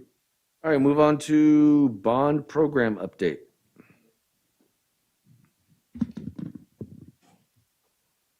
Good evening, folks. Appreciate Ron taking the facilities update so that you got to see me twice. This evening, we want to give the board, at the request of CFW and the district, an update of where we are in the general obligation bond program, and also review with the board a proposed issuance from the Measure K bond authorization. Back in 2014, voters approved Measure K. That was our $29.8 million bond authorization. That was a Prop 39 election, which required a 55% approval from voters. To date, we have sold all the bonds from that authorization, less about $7.3 million in remaining authorization. This is separate and apart from our Measure H bond authorization, which is what was passed in 2018. That was our $46 million bond authorization, which we had sold in one large chunk back then. Both funds from Measure H and K have been used to fund the capital projects at Main Avenue, Bell Avenue, Taylor, Glenwood, I feel like I'm missing one, and Robla, across the street. And so pursuant to the plan that was adopted by the board in 2019, we've completed the first phase of projects, which is the reconstruction of Robla, and the design and the construction underway over at Bell, and then obviously over at Glenwood as well. As the board may recall, that plan had a second phase of construction projects. That was to provide some support facilities and additional classroom spaces to Main Avenue. As the board may recall, the original plan for Main Avenue included a library media center. To date, that has not been constructed. That was part of the original vision of the school prior to CFW's involvement. At Taylor, we've been talking about the replacement of the NPR building, as well as the reconfiguration of administrative space, and an additional classroom for TK or kindergarten to be located there as well. along with some cosmetic improvements to the older buildings. So as we are moving out of the construction of Bell, Robla, and Glenwood, we are once again in a situation where we're going to start looking at planning for the next phase of projects. In addition to that, as we have discussed previously, the challenges of COVID, the challenges of potential escalation. The other thing that we've been talking with the district about is issuing these bonds to also help provide a bit of a reserve in case if we have any additional cost increases or change orders that come down the pipeline due to delays or due to any of the cost increases that may occur. So as a result of that, we are coming here this evening to talk about potentially issuing those bonds. We'll talk about what we're going on, what we would do in terms of that plan. But the other thing I want to remind the board about is that as part of that 2019 plan, we had anticipated receiving matching funds from the state. And these funds were originally back in 2014. We were all hoping, okay, where's that state bond? Where's that state bond? Didn't materialize. It finally showed up, I think, in 2016, which was the Proposition 51, which was passed by voters. That money came to fruition. However, by that time, it had been 4 years since the previous authorization at the state level had been exhausted. So there's a tremendous backlog of applications and projects that the state has been processing over the last few years. The delay in receiving those funds has necessitated district to accelerate the issuance of bonds previously. So as you may recall, back in 2019, we issued the Series C from the Measure K bonds because we had not received those dollars back from the state. We are still in line for those dollars. We still anticipate being eligible to receive those dollars. Our best guesstimate of when the state will get to our application just to review it is November of next year. And in terms of getting money from the state back into the coffers of the district, it would probably be sometime midway through 23 that we receive those funds coming back to us. So instead of waiting for that money to come back, what we've been proposing with the district is to issue the remaining balance of the bond authorization in order to bring those projects forward and to mitigate any potential cost increases associated with planning and constructing those outstanding projects.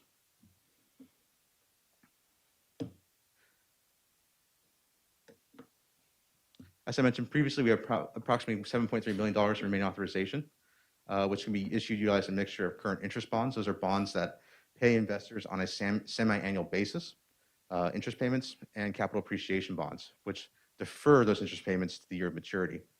The district has issued both current interest bonds and capital appreciation bonds in the past. We will go over the cost differential of those types of borrowing, but because the capital appreciation bonds defer interest payments to the investor until the principal is paid off, those tend to have a slightly higher overall cost of borrowing.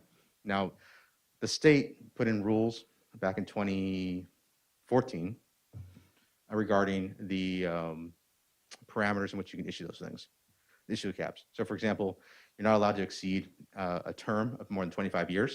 So the loan itself cannot be greater than 25 years. The repayment ratio, which is how much money you have to pay back for every dollar you borrow, cannot exceed $4 to 1. That means for every dollar you borrow, you cannot have an interest rate that would necessitate you paying back more than $4 for that dollar that you borrowed. Historically, we've never reached those particular parameters since their inception. I will tell you that way back in the mid-90s, of the original authorization, there may be one or two cabs out there that may exceed that, but that predates the statute from the law, or from the state.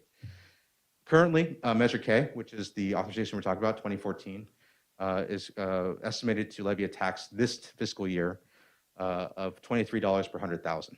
Now, when voters approved Measure K, they approved a tax rate of $30 per 100,000. So what we'd be proposing to do is to restore the $30 tax rate in order to create the revenue to pay these new bonds. So voters agreed to $30. We're currently at 23. What we're proposing to do is to fill in that $7 in order to service these new bonds and repay them over time. If we do go forward with the issuance of bonds, the increase would first be seen probably at the earliest next tax year in 22-23, but more likely in 23-24, given the fact that we'll probably see some pay down interest do the bond sale itself. Under state law, elementary schools have a bond debt limit. Do not confuse this with the debt ceiling or in that nature, but basically the state has an arbitrary number, 1.25% of your total assessed valuation is what they deem to be acceptable debt that does not require any additional authorization from the state. Now, some years ago, when we had Measure H passed, we went to the state and asked for additional bonding capacity. They granted that to us. We still have that capacity. And today, based on our assessed valuation for 21-22, we have sufficient bonding capacity to issue the $7.3 million in remaining authorization. Assessed valuation is the basis in which we look in terms of our ability to repay debt. We actually have the assessed valuation records all the way back to 92. But in this, just for brevity, we've put it back from 2002 on to 2022. And what you'll see here is fairly robust growth throughout the history of the bond program. We did have some declines during the Great Recession, as most districts did, but we've returned to a growth model over the last couple of years with some slowing of growth this past year, primarily due to either the pandemic or the movement of individuals from different areas of the district. One thing to note is that this AB for 21-22 does not capture the industrial park on Bell Avenue that has been recently completed. That will come onto the rolls next year. And it does not include the new building that you saw over there by Jesse Avenue as well. So all the commercial development you've seen and all the residential development you've seen in the last 12 months, a lot of that will be coming online next year, which will also contribute to the overall base for the tax. Where are we in terms of cost of borrowing? So this is pretty illustrative. What we use to price bonds is what's called the Municipal Market Data Index, the MMD. And what this is a bundle of bonds that are being sold on a daily basis. And we've seen as a market average of the rates being paid for those bonds. And in order to create a true index, what they do is they take AAA credited bonds. So these are issuers that are believed to be risk-free.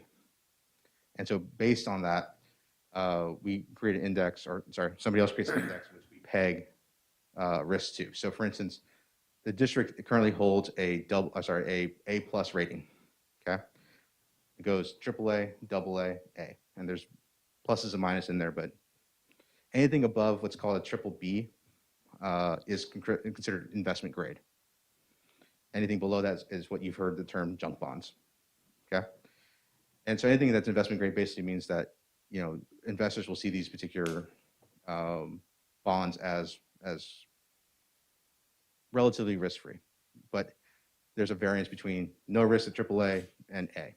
And what happens is we take this particular curve, we price it against that in terms of, you know, what's the variance between no risk and the risk that the investor has. When we started the program, the average risk-free investments were pegged to about 2.9%. That was the borrowing cost for a 30-year bond. When we sold the second series, it was 3.32. And then back in last year, in August of 2020, we were down to 1.49%. So near historic lows. Once again, we have data that goes back to 1970 something. For those of you who were buying houses in the 70s and 80s, interest rates were much higher than they are today. But relatively, even speaking, in the last couple of years, we're at what's happened in the last 12 months is we varied pretty much between 1.25% and about 2% in interest rates. And so overall cost of borrowing remains fairly low. And that's what's allowing us to access the remaining authorization, is that interest rates are so low. If interest rates were at 3 or 4 or 5%, we would not be able to issue the bonds at this time, given the tax rate constraints associated with the tax rate approved by voters. As I mentioned previously, there's information that we are required to provide the board when contemplating the issuance of capital appreciation bonds, and that's what is the overall cost of borrowing. So what's important to understand here is that under no scenario today can we actually, from a practical sense, issue an all current interest bond structure. So I provided an example here in terms to illustrate it. But if we were to just only do current interest bonds, we'd only be able to access about half of that remaining authorization today. So in this particular case, if we go down to the table at the bottom here, and I know this doesn't work too well on the, there it is, on the screen. Oh, it actually works better than it used to. So we're contemplating issuing about $7.3 million. As you can see here, it's about 36% current interest bonds, 64% capital appreciation bonds, whereas the scenario in which it's all current interest bonds is 100%. What you notice here is what we call the true interest cost, the TIC, and that's basically the average interest rate being paid back to investors over time. So with the blend of the SIBs and the CABs, it's about 2.57%, and with the SIBs, it's 2.63%. Now, you may ask me, why is the SIBs more expensive than CABs? It's because in order to generate the dollar amounts associated with the $7.3 million, we would have to actually extend the term to 30 years. So the money's a little more expensive. Whereas with the SIBs and the CABs, we only require 25 years, and we're allowed to issue 25 years. So the interest rates associated with that is actually a little bit lower. The second thing is, what's the total cost? So what is this going to cost taxpayers over time to issue $7.3 million?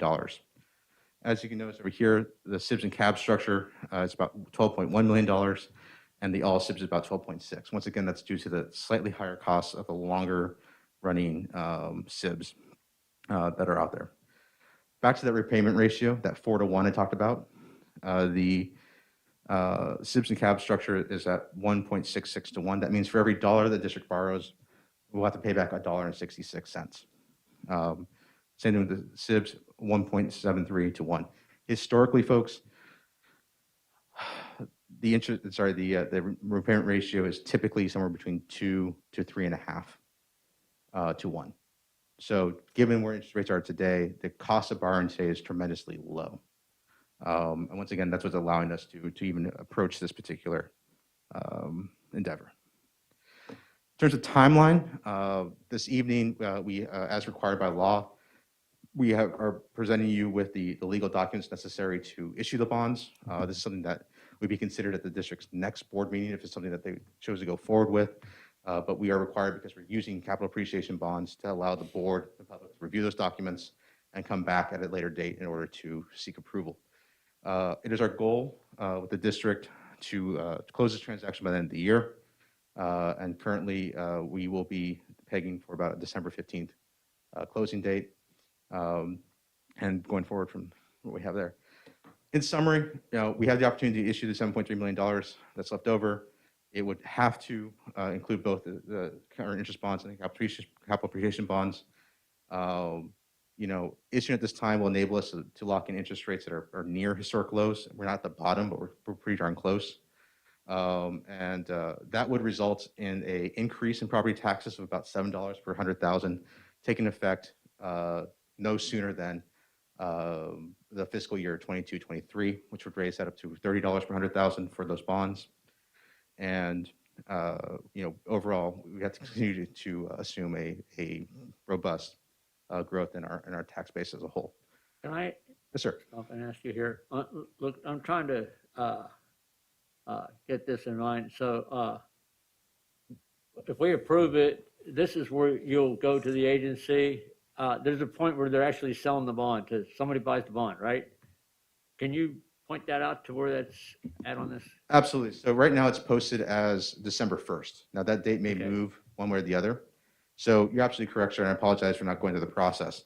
So following the district's approval of documents, this is something that that the district moves forward with. We would then go to the rating agencies, and the rating agency gives the district a credit rating the same way that you personally have a credit rating. And based on that credit rating, as well as the required disclosures we have to make to investors, we put together a prospectus, a booklet, if you will, about the information regarding the bonds. That is then circulated to investors, insurance companies, mom and pop, brokers, and so forth. And they then solicit basically bids for those bonds. And that period of time occurs typically, as you can see here, it'll occur somewhere November 31st, December 1st, at which time those interest rates are locked in. And then there is a 2-week closing period. So just like an escrow for a house, you have to get all the legal documents together. You have to make sure everybody has verified their payments and so forth. And then the bonds then create the dollars that are then transferred to the county for the district's use. And the reason I ask that, what I'm understanding is the Fed says the interest rates may start increasing early next year. So it'd be important for us to do that before that time then, right? That is correct, sir. And so that's one of the things that we've been watching is that, if I can go back to the slide over here, is I'm sure there's video of me back in 2015 telling you, man, we're not going to get any lower than this.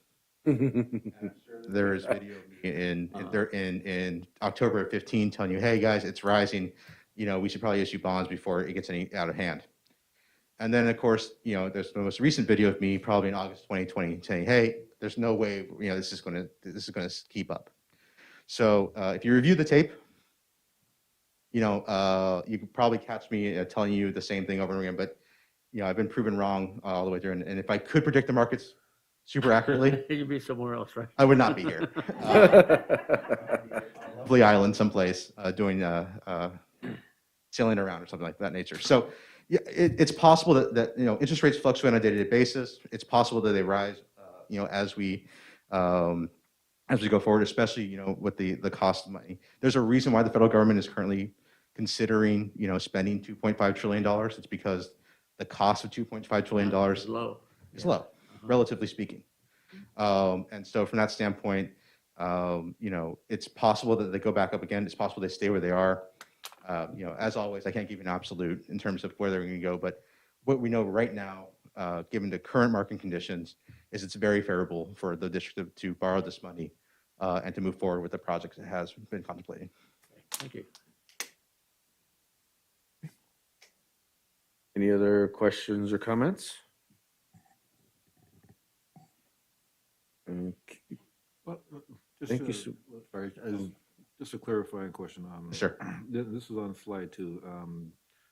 I'm looking at, it says, it talks about the fourth bullet point, projects at Taylor Street and Main Avenue are scheduled. And then the last bullet point, district has the option of issuing the remaining bonds for the scheduled pending projects. And I just want to verify that those are specific to Taylor and Main. They do not have anything to do with Measure H. Sorry. So it's a very good clarification to make. When we did Measure H, we made sure that everything in Measure K was permissible. Okay. So basically, that we made sure that the bond funds from Measure K and Measure H could go to either projects. Now, Measure K is more restricted than Measure H. So, we had to identify, in broad terms, which sites we would be touching. But when we wrote that language, we made sure that, our ability to do projects at any of the sites was permissible. So the intent of the 2019 plan was that we would use those dollars to go back and to further improvements at Taylor and do further improvements at Maine. Yeah. Okay. And then any dollars we had left over, we'd talk about, okay, what else can we go do? Now, there have been opportunities that the district has been presented in the past that, when advantageous, we have diverted funds. So, for example, if right now there is a program that is proposing to provide dollars for preschool facilities, TK facilities, and kindergarten facilities. Mm-hmm. If the board and the district decides that for some reason that it becomes a priority over, a library media center at Main Avenue, as an example. I'm not saying that this is on the table, but as an example, because we've gone by without it for 7 or 8 years, and I know that is a project that a lot of people are invested in. But let's say, for instance, the state is willing to pay us to go and fix the preschool facilities. This is the first time in probably over a decade that money's been available for preschools, and that's something that the district would evaluate. And then one of the other things to point out is, even if that option is provided to us, it may not be permissible under the bond that we have. So we'll continue to look at the options we have out there, but it is the district's intent to follow the 2019 plan and to make the improvements at this time that remain from the 2019 plan. Mm-hmm. I think I get that. Sticking to the plan as best as we can. If something happens, we will all come back here and we'll discuss it. But right now, we're trying to stick to the plan the board agreed to back in 2019 as closely as possible. Mm-hmm. That one was in English. Yeah. I understand. Thank you so very much. We really do appreciate you making this clear. This is, obviously this is an opportunity we were looking at to have an opportunity get a bigger bang for our buck because the cost of the money is less, but also for our students to be able to experience what we can do with those resources as opposed to waiting years down the line when we may or may not be able to do the issuance. So it's definitely something that we will be giving strong consideration to. And if I just may add, for the board's context, it took us 25 years to issue all the bonds from the 1992 authorization. Yeah. It took us 25 years. For Measure K, if we move forward, it will be 7 years in which we've been able to access this money. And in the case of Measure H, thanks to the efforts of the board, the community, and their support, and quite frankly, the track record that the district's been able to have with its facilities program, we issued all of that at once. So, to go from taking 25 years to work through a $30 million program to being able to generate, close to 70 some odd $1 million in the last 8 years is a tremendous feat. I'll tell you, I don't know about you guys, but I just got my tax bill and I was looking at, all the bonds and everything on it. And I will tell you, there's something rewarding about, all right, that's there, but you can look right down the street and you see your money at work. There's just something about that makes it, Happening. makes it worth it, definitely. Okay, so now I'm assuming that we could just cover G. Was there anything additional you need to provide in G on the resolution reauthorizing the issuance? No, G is there for the board's information. Okay, and for good. review. We will go over those documents at the next scheduled board meeting. That's what I figured. Okay, thank you so much. All right, so then we'll move on to item H, which is the Williams Act report. Nothing to report. It's always one of my favorite reports. Yeah. I guess when there is something to report, it may not be as favorite. Okay, moving right along. First reading of revised policies, regulations, exhibits, and/or bylaws. So we present these to the board for your consideration, and these will, again, you have the next month to review them and engage with us around any questions you may have, and then we will come back to them in a month. This is our homework assignment. Okay, thank you so very much. And now we'll move on to section 6, consent agenda. I will entertain a motion to approve. So moved. Second. It's been moved and seconded. All those in favor, please say aye. Aye. Opposed? Abstentions? Motion carries unanimously. Let's see, moving on to action items. Item A, adopt resolution authorizing superintendent to submit new construction funding request applications for improvements to Bell Avenue Elementary School. Second. Second. There you go. That was quick. The next 6 items, Related. we do need to take each one before you inquire. This goes back to the district's eligibility for new construction and modernization dollars. It's always been part of the plan to seek as much money from the state as possible in terms of reimbursements for the projects and the local investments made by voters at the district. So similar to once we did the completion of Maine, as well as Taylor, at this time we are submitting applications on behalf of the district to the state to seek reimbursement. Now, the previous applications are on the current workload list. That means that they are estimated to be funded from the existing Prop 51 bond authorization. These applications will go on a list that's called applications beyond funded authority or bonded authority, which means that these applications will queue up at the state, but there are not currently funds identified to pay those applications. What's going to happen is that if and when, and hopefully it's more when than if, the state puts on a statewide bond measure as it did previously in March of 2020, the infamous Prop 13, once voters consider that new bond program and fund that program, then what will happen is the state will start processing those applications at that time. Those applications are processed on a date stamped received priority. So the sooner we get the applications in, the further up the list we become. So in this particular case, we are applying for both new construction as well as modernization funds at 3 campuses, Bell, Glenwood, and I think Robla. And what the board and district should note real quick is that modernization funding is based on site enrollment and age of facilities. So If it's a permanent classroom over 25 years old, or a portable classroom over 20 years old, and that you have teaching stations in those classrooms, you're eligible for modernization dollars. It's about $4,500 to $4,600 per student. Okay. New construction funds are based on district-wide enrollment and the ability to house students.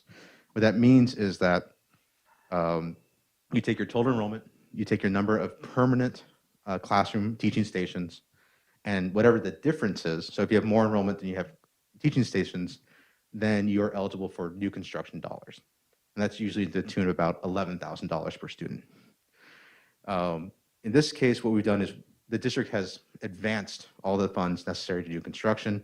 We are seeking reimbursement for the half that the state owes us wherever possible.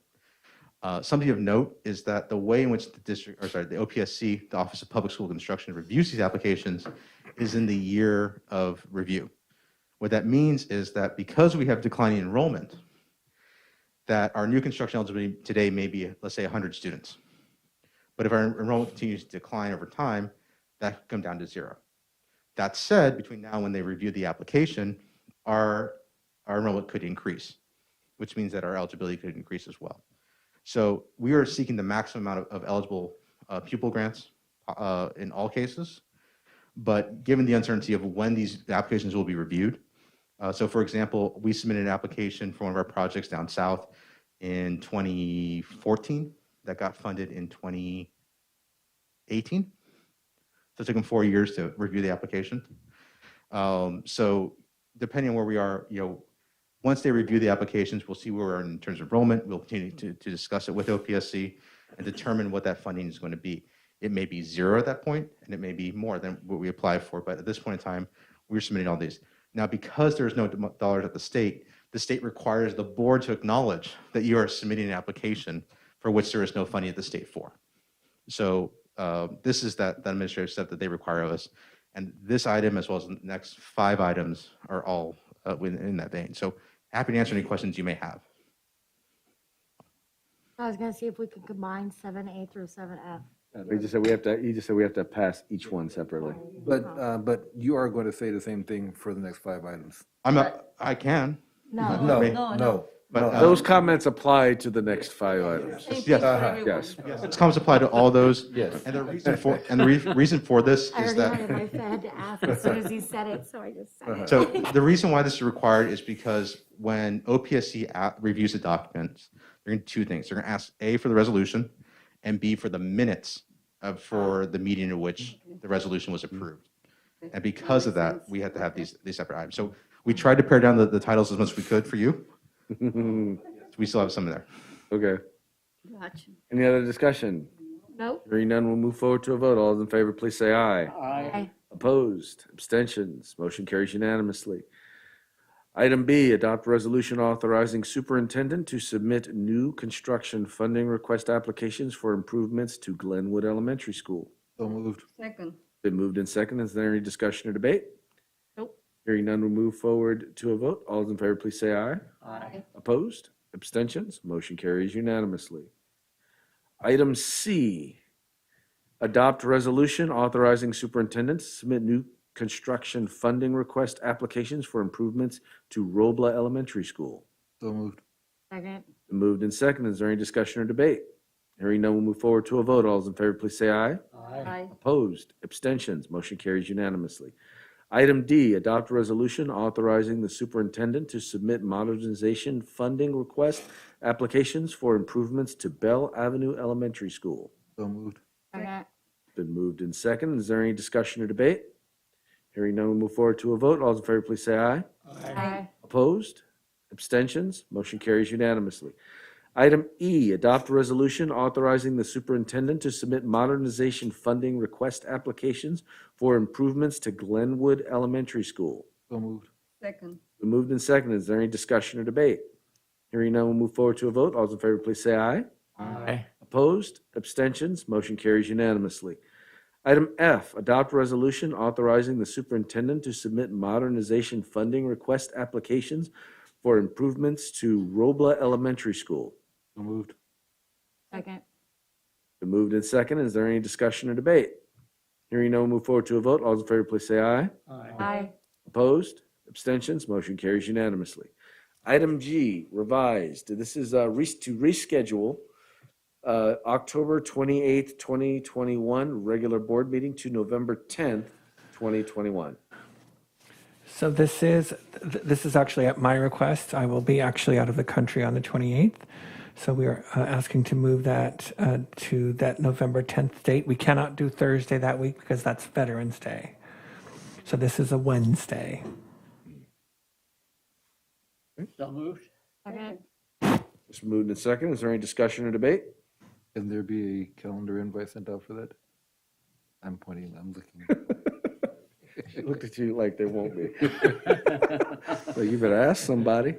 All the souvenirs. Okay. Seeing none. We get souvenirs. Sure. Wait, just before a vote, this does not constitute bribery, does it? Oh, you're kidding. No, it does not. Okay. Whatever it takes. Moving right along. We'll move forward to a vote. All those in favor, please say aye. Aye. Opposed? Abstentions? Motion carries unanimously. Item H, enter into contract with Sammy's Circuit. So moved. Second. Been moved and seconded. This is a consultant that I think the board is familiar with. We have worked with Sammy Circuit for some time. The wonderful thing about this is that he is about empowerment of students, so it very much is about our social emotional learning. He's very much about physical activity, which of course is wonderful for their physical health. And then of course, just positivity in general. This is also kind of a parent involvement piece because it can involve the whole family. I know this is coming forth from Mrs. Graham. I'm sure she'd be happy to answer any questions, but this is just a great contract that we have wanted to bring forward. I was just gonna say, from the one I attended wasn't just empowering the students, it is empowering the parents too. They were really into that. And so if we should approve this, I just ask that we get notice when it's gonna be here, and I would recommend my fellow board members to attend one of these. I think you'd really be pleased with what you see there. Any other discussion or debate? Hearing none, move forward to a vote. All those in favor, please say aye. Aye. Opposed? Abstentions? Motion carries unanimously. Item I, approve entering into a contract with Solent. So moved. Second. Been moved and seconded. This is a service needed for, we have a particular need to provide this service for a student. And so we bring the contract forward. Any other discussion or debate? Hearing none, move forward to a vote. All those in favor, please say aye. Aye. Opposed? Abstentions? Motion carries unanimously. Item J, approve MOU between Robla Teachers Association and Robla School District regarding long-term independent study. So moved. Second. Moved and seconded. This is the MOU that I referred to in my report. After a great deal of work, we were able to come to agreement with the Teachers Association into describing what we think will be a strong independent study program. So we look for approval from the board so that we can move forward with this. Any discussion or debate? Hearing none, move forward to a vote. All in favor, please say aye. Aye. Opposed? Abstentions? Motion carries unanimously. Now we're on to board member requests for future agenda items or reports. Trustee Devine. Nothing at this time? Trustee Cardona. Nothing. Trustee Barnes. Trustee Boyd. Yeah, I have one. We might have a discussion on what it would take to bring our ball fields into use and possibly using them for something with the students if we do the soccer league. I've had a couple of employees in the district comment about that. I think it's a good idea. You know, my children are in their 40s now, and I think they were one of the last participants in the area Little Leagues around here, something we lost a lot, which is a lot for the kids. So I don't know if we can, but if we could just have a discussion and see what we might be able to do with that, and also what it may cost or what the district would. And actually, we are currently having some discussions around that very topic. So we can bring you into that. Okay, and I have nothing. So with that, this meeting is adjourned. Thank you so very much for tuning in. Drinking water, that's easy. Right, that's About the confusion, I was reading through all 7 of them to make sure they were all exactly the same. And I